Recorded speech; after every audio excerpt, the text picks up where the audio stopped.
welcome everyone to Fatter Future 9. We actually made it to 9 episodes and we're on the moon. We thought it was due time to leave the planet Earth. So I am Justin Callahan, and with me today is Steve Williams. Steve Williams, and we are from our new intergalactic office on the moon. It's great that we can breathe without helmets. Yes, we've been practicing all week just to make sure that we would not suffocate. We're doing good.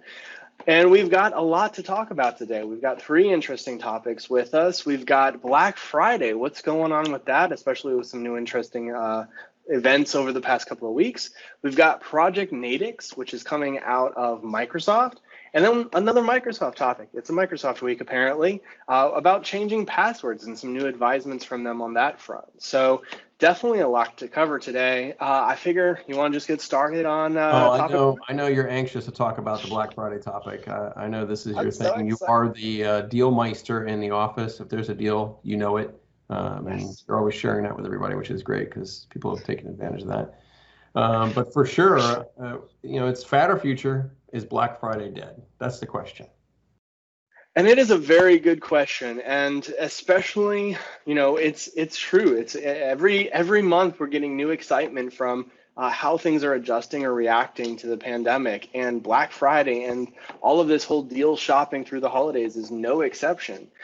Due to the pandemic peaking in the summertime, we ended up having Prime Day from Amazon actually get shifted all the way back to mid-October. And that caused this kind of kerfluffle with a lot of online retailers, even in physical retailers, trying to react because that means Prime Day was right up against Black Friday, and Amazon was just going to get this great opportunity, especially in a year where people didn't want to go out to physical retail stores for shopping for the holidays anyway. So a lot of the other organizations, Target, Walmart, Best Buy, they all created their own kind of pseudo Black Friday deals. I think Best Buy actually just called it early Black Friday. And they were kind of unique because they offered like a Black Friday guarantee. So they said, if you buy something now and we actually have the price cheaper on Black Friday, you'll get a refund of the difference, right?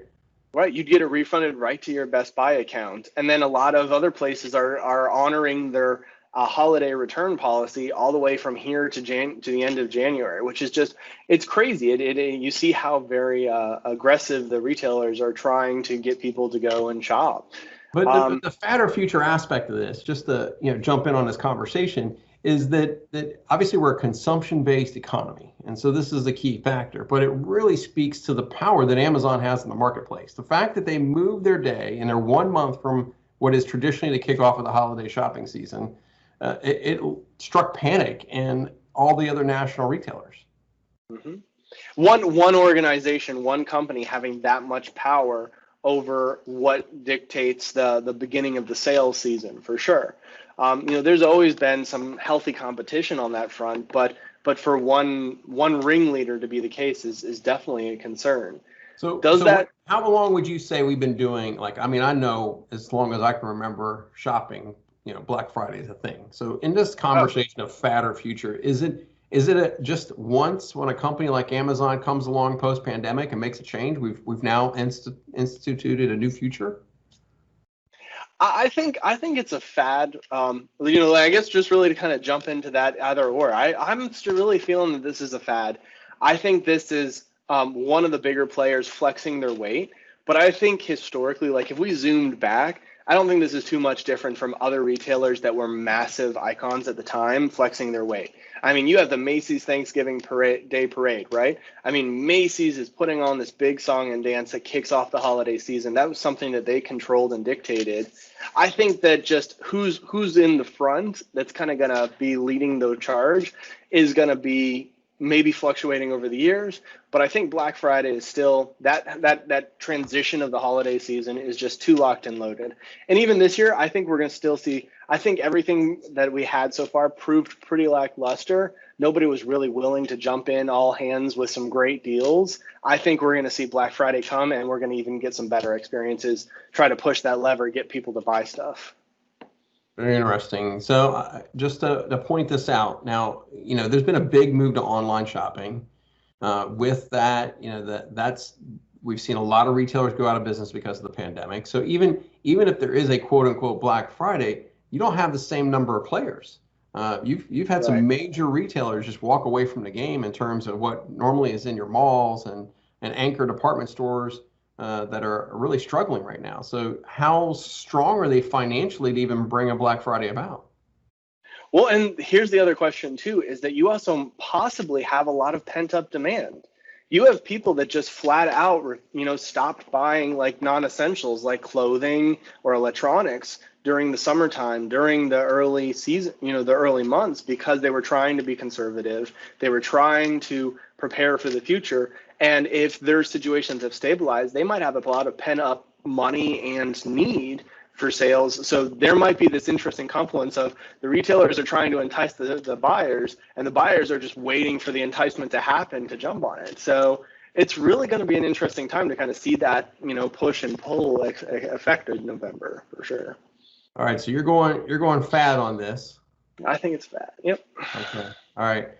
I think I'm going to agree with you with the footnote that I think the future is changing. I just don't think this is the change. I think there's a push to not be driven by, there's a little more of a push, I feel, to appreciate the holidays for what they are. So I think there's a backlash from consumers about what Black Friday traditionally has represented, and you saw that happening over the last few years. I think this is something that helps push us towards a better place. But at the same time, I think Amazon calling the shots, I can't call that the future. I just can't feel good about that. For sure. And I, for one, was definitely happy that. Let me kick off topic 2. Kick off topic 2. Topic 2. So Project Natick. This is an innovative project from Microsoft. So Microsoft has done a lot over the past couple of decades to evolve the concept of a data center. And this was their first effort to put a data center in the ocean. Have you heard anything about this, Justin? I have, but very light. Can you tell me a little bit more? All I know is that they threw a tube into an ocean. That's about it. Yeah. So, Microsoft wants to reduce the environmental footprint. In fact, Microsoft has already achieved a neutral footprint on the environment between solar and the efficiencies they're doing. And so they want to get to the point where it's a negative, right? So that when they roll out a data center, it's actually, got zero costs and their overall infrastructure is a positive impact to the environment. And this concept goes with it. So one of the big things with data centers are really the cooling. And they've done different evolutions over the years. But the concept here is by putting a data center in a capsule in the ocean, you can take advantage of the ambient temperature of the water to help maintain the temperature for the equipment. What do you think of that? That's pretty wild. I like it. Especially counterintuitive. It's electronics and water. Never really. Right. And then there's a failed hard drive. Justin, please get your wet on and head down 100 feet and change that hard drive, will you? Although on the other side, talk about security. It's really hard to have. You can really constrict who's going to have access to that data center if you have the data center 1,000 feet below the ocean level. So. Yeah, for sure. And these capsules, if you look at we'll put the link into the video notes, but if you look at it, it's not a serviceable capsule that way. There's no diving down and opening a door and going in. It's not that kind of a capsule. It is a self-contained environment. No key card to click and you get access with all of a sudden. No biometrics. You can't put your hand on there and scan in or an eyeball or anything like that. It's designed to be dropped in the ocean, and of course it's connected up for certain things like power and data. But at that point, it's its own thing and it runs. And Microsoft learned a couple of things that are really compelling out of this that I wanted to talk about it today in terms of fatter future. And that's number one is that they use dry nitrogen to they basically took all the oxygen out of the capsule, put dry nitrogen in there, and they found that they had 1/8 of the hardware failures that they had in regular data center equipment. Very interesting. Yes. And then part 2 of their concept is that the capsule stays in the ocean until it hits a failure threshold, at which point they drop another capsule, replicate the workload over, bring out that capsule and service it and get it ready to go back in to replace another capsule. Capsules are a lot easier to deploy potentially than full data centers. And it opens up a lot of opportunity for Microsoft. Now, the reason I brought this into Fatter Future is because we had some big news about Nokia this week. Did you hear about that? I did not. So What's that NASA about? was awarding some contracts. I'm sure you heard a little bit about something. Oh, right. Yes, this was NASA and Nokia. They got awarded a contract. You're absolutely right. And Yes, something about the moon. That's what I that's heard. right. So Nokia is going to get a $14 million grant, I believe, to help NASA research and plan how to deploy 4G cellular services on the moon. And when Brilliant. you think about, okay, I have an encapsulated data center in the ocean, where's the next logical place to put a encapsulated data center? Capsule on the moon. Let's go. Let's We're go. already Nitrogen here. capsule. These guys behind us are working on the Infotech capsule data center right now. So Yep. It's actually being built right here in this spot. We've picked it out. We talked to Nokia. We asked nicely. We gave them a penny. So we're gonna get our name on it. I like it. now, are you pulling the cable from the moon back to our main office? Are you pulling that cable? That's no, it's you got to get those little carbon fiber nanotubes. You just basically got to keep a line constantly between the Earth and the Moon, and then that way tech support can go get the capsule whenever is needed. So I'll be the first to volunteer, though. I will definitely. Alexa, how far away is the moon? Okay, the moon is 230,300 miles from Earth. Okay. 230,300 miles from the Earth. It's not that long, Justin. I think you could probably finish it in a couple years. It's a very large support request. You're all right. You're heading out the moon. Get your PPE bag. Make sure you put your mask on and head out. If you're in a spacesuit, do you have to social distance 6 feet? Does that count? I think that counts pretty comfortably. Yeah, yeah. In all seriousness, fat or future? I mean, do you think this is just a project that Microsoft is doing because they're want to be out there on the edge, or do you think there's potentially a future here with this kind of underwater encapsulated data center? I really do think that this is the future. I mean, Microsoft has proven time and again that these kind of ideas, while they seem like long shots, are actually practical in so many ways. They're practical from a technical standpoint, they're practical from a financial standpoint, and they're practical from like this good press, this good publicity of being carbon neutral or carbon positive. That's not insignificant. And if somebody like Microsoft can prove those factors, there's more of a reason to continue buying into it. And that combined with the fact that, I mean, data centers are hard, they're unwieldy, and I mean, I forget the most recent stats, but just literally the pure amount of data and a pure amount of data and computing resources that we're consuming on a daily basis or that we're growing on a daily basis. It's not going to be practical to just be like, well, we keep spinning up traditional data centers in metal. We're going to have to come up with something else. And so this is definitely, I think it's the beginning of something new. The moon would be super exciting. And, it can't get much colder than outer space. So I think that's an interesting idea. We'll have to kind of see and keep it. But it's awesome to see this kind of stuff and for them to share these findings and this research with the public. I mean, I know it's good for them, but it's very exciting. So what do you think? Is a fatter future? I think we're going to agree on our second topic today. I think there is some future here. I think breaking the kind of the mindset of what is a data center and how does it work, Microsoft's done that. If you look at some of the neat things they've done with networking and workload management in Azure, I think this is a great place for Microsoft to be innovating and doing new stuff.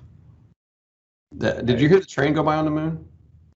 I didn't know they already got railroads. I mean, that's a very industrious. I mean, railroads, then 5G, then the data center capsules. Apparently, we have the pecking order. So. We've tied a lot in today, really. We've got intergalactic. We're not international. We're intergalactic, and we're talking about crazy stuff. All right, so our third topic, I'll kick this one off for us as we try on schedule here and keep our viewers engaged, our password policies. And I bet there's a lot of people watching right now that probably skipped right to this topic because they saw it in the highlight notes and they're like, I want to hear about that. I could care less about them talking about the other stuff. But they did a double take. They're like, wait, what? I think every help desk deals with their share of password change tickets coming in. And certainly we see them here. And Microsoft has kind of shifted their stance this year and is not endorsing, I say not endorsing regular password changes. What do you think of that? It definitely, I had to reread the article a few times just to make sure that I caught that right. Password changes have been so tightly ingrained. Like every good IT person knows password policies. Password policies. I mean, that's what we've like have baked into from the beginning. So for Microsoft to be leading this charge in kind of this shift away from changing your password being like the central tenet of any good security, that's not insignificant.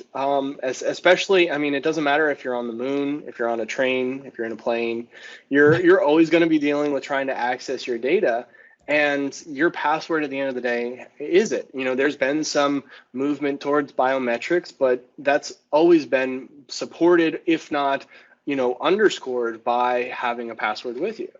So tell me a little bit more about it. Yeah, to talk about what they still support. So if you're watching thinking, hey, we're just going to tell you never change your password, let's be clear on what Microsoft makes sure you should do. And you should still have very clear password guidelines. So they still want you to have at least an 8-character minimum length. They still want you to use complexity, right? Where you have a capital letter, lowercase, a number, a non-alphanumeric symbol. They basically want you to ban common passwords. Don't use your name or your dog's name or something like that. And certainly security awareness training. Continue to educate and talk about separating your work and non-work passwords. And then most importantly, multi-factor authentication. And this is really the crux of where Microsoft is taking this position from, is that multi-factor authentication adds that piece that's separate from your computer and your password to tying your identity to an account. Mm-hmm.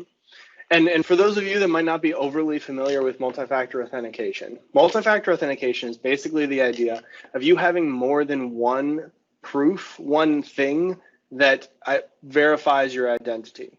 It's a password in conjunction with an authenticator app. It's a code combined with an eye scan. So the idea of this tenant is it comes down to three things. It's something that you know, something that you have, and something that you are.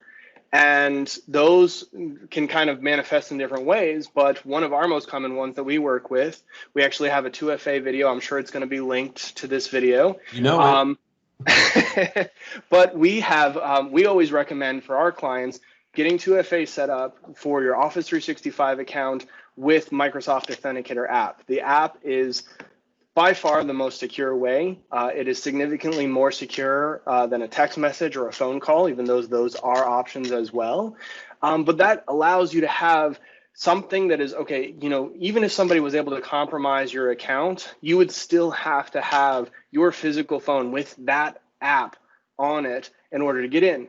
And so you can kind of see where Microsoft's coming from. No longer that password is only one piece of the puzzle. That unlocks the door, but you still have to have this key card, if you will, to get in the door once you even get to it.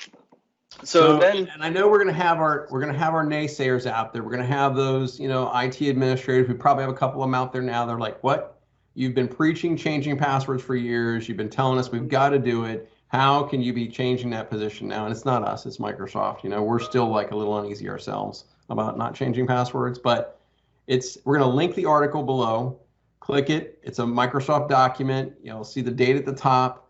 And when you get out of the password guidelines, it is the third bullet. And I'm actually just going to, for the sake, before we get into fat or future on a final decision, the third bullet says, word for word, don't require mandatory periodic password resets for user accounts. So it's in writing from Microsoft. We didn't make it up today. Very true. Very true. All right. Well, I think it's that time then. So what do you think? Fat or future? Why don't you kick us off there? I don't know if I talked about this in a previous fat or future. I'll have to go back and check, but passwordless login is the future. This is a step in that direction. So certainly I think we're moving to an age where passwords will go away eventually. If you think about how long they've been around and what they're used for, it's an old technology. It's not going to survive like the QWERTY keyboard. It's going to go away, and we're moving towards passwordless authentication. I think this is one step in that direction. So this is the future. And I think we're actually going to go 3 for 3 in agreements here. Really? I have to say it's the future too. I have a little bit of a different thought. Is that I really do think that this is Microsoft being very smart, being very for a little bit of a surprise there, aware of its users. And every IT person knows that you're going to have those users that, oh, I'm told to change my password. I'm just going to increment a number. That's the end of a word or something. I'm going to do to keep this security going and keep adhering to my policy. Saying that you don't have to have your users change the password is a huge carrot to get people that might have been a little bit lackadaisical about turning on 2FA, about getting into the MFA world. This is like, oh, well, you're saying I have to just set up this app and I don't have to change my password every 6 months. I'm there. I am willing to do it. And at the end of the day, you're going to have a far more secure user than you would have in any other scenario. And so I think this is a smart play by them to keep this future rolling towards this, like you said, passwordless future. Yes. And at the end of the day, it is about human nature, like you're saying. And I know right now, as we're wrapping up this video, your human nature is telling you click that funny video over on the right, or maybe click close in your browser. But before you do that, we want you to click subscribe and like on this video. It's episode 9. We've already got ideas for episode 10. Hopefully we'll be back in our room with our setup tables. We want to see you. So if you keep watching these videos, we're going to keep making them. Thanks for all the support. And Justin, thanks for some great discussion today. Thank you. Bye. Bye.